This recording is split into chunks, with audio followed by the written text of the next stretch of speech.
locusts, taking all of their harvest, all of their food, killing all of their livestock, and leaving people in utter turmoil. It says the nation of Israel had forgotten who their God was. They'd forgotten who they were drawing their truth from. They forgot who they were, and they forgot that not only were they right there, but God was right there also. But it says in the book of Judges that everyone did what was right in their own mind.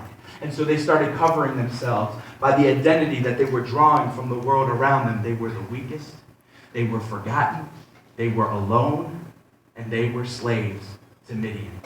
And Gideon himself was hiding, doing his daily chores, threshing wheat in a wine press. We talked about what that looks like. You know, sometimes, I was thinking about this on the ride over here. I love what God can do.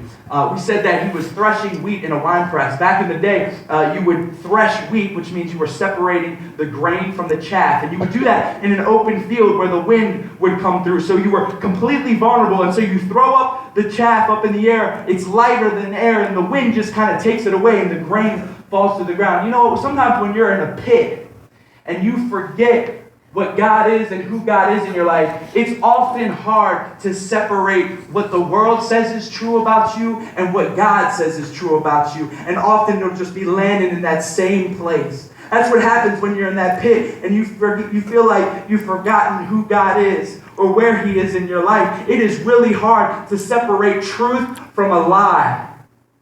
We got to begin to say, okay, God, here I am. I'm leaving it out in the open. I'm throwing it up. I want you to separate the truth from the lies, what's wasted to what's fruitful. I want you to do that in my life. So I'm standing here. I'm saying it's all yours. Take the lies away and leave me for only with what is good in my life, what is fruitful in my life, what is fulfilling in my life, what will sustain me in my life. Separate the truth from the lies, God. He doesn't leave you in that pit. When you're in that pit, it all just falls right back down. You can't separate the truth from the lie. But God met him in that pit, right? In his lowest point where he said, I'm the least. God says, but I am with you. And because I am with you, you will now be called mighty warrior.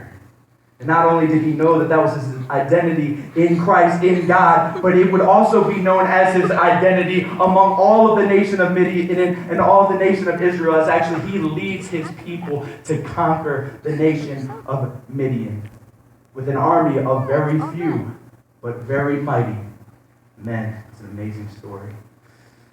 So with all this being said, when God meets us in that place, we said maybe you find yourself in a pit. We talked about that last time.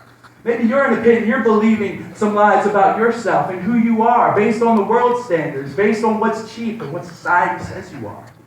Maybe you're saying, I am the least. I'm the least attractive. I'm the least athletic. I'm the least recognized. I'm the least affirmed. I'm the least thought about. I'm the least loved. I'm the least happy. All these things, all of these labels, and those began to take the lead in our life. Or maybe you're in a place last night where you said, God, I need you to meet me in this pit right now because I don't want to believe this lie. I need you to separate this lie from what is true about me. And so we kind of took an opportunity to reacquaint our hearts with what's true, what God says about us. Marvelous, unique, and set apart. Mighty warrior.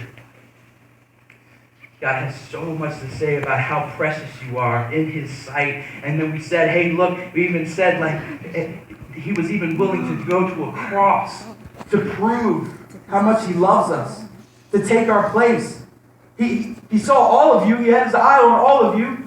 You were the joy that was set before Him when He endured the cross, and He went there for you, for you, for you. He considered you so worth it. Sometimes I can feel so small and He can feel so big, but He says, hey, look, David says, who am I that you are mindful of me? The creator of the universe is mindful of little old me and little old you. And He says, fearfully, wonderfully made. I knit you together in your mother's womb. I purposed you for such a time as this. It's a great God we serve. So today is our last session together, and it's very important for when we experience times like this together, because I really believe that this was a unique retreat. I believe that there are so many of us in this place that actually set our hearts on Christ this weekend. I think there's many of us that stepped up to that challenge. And when Paul says that the eyes of your heart would be enlightened toward His surpassing greatness, that some of us really did that. And it made all the differences this weekend. In the first week, we talked about how, dude, I've been in the weight room. The guy at the front desk said, I haven't seen you in a while. I said, it didn't mean I'm not here. I've been lifting weight. God said he's been lifting weight in your life. He's been doing work in your life. He's been keeping some things from crushing you in your life. And if you don't see him and you miss it, then you can't give bear testimony to who he is and the weights that he's lifted. This weekend was about us being able to see that the eyes of our hearts would be enlightened to his presence, to his work in our lives. And not just so we can stay here, guys, because if it stays right here, if we don't take it out with us, then I'm not sure that this weekend will be as worth it as we might have thought it could have been. It might have been a waste if it stays here. If we get on those beds and on those buses and we just go to our next day just thinking about our daily lives and we just leave everything that we experience right here. You know, Jesus really, he charges us. He commands us. Like his final words to his disciples before he ascended after his death was in Matthew 28, 18 through 20. And final words, like famous last words or last words before somebody like leaves you forever, or when somebody's like passing away and they have like a last word.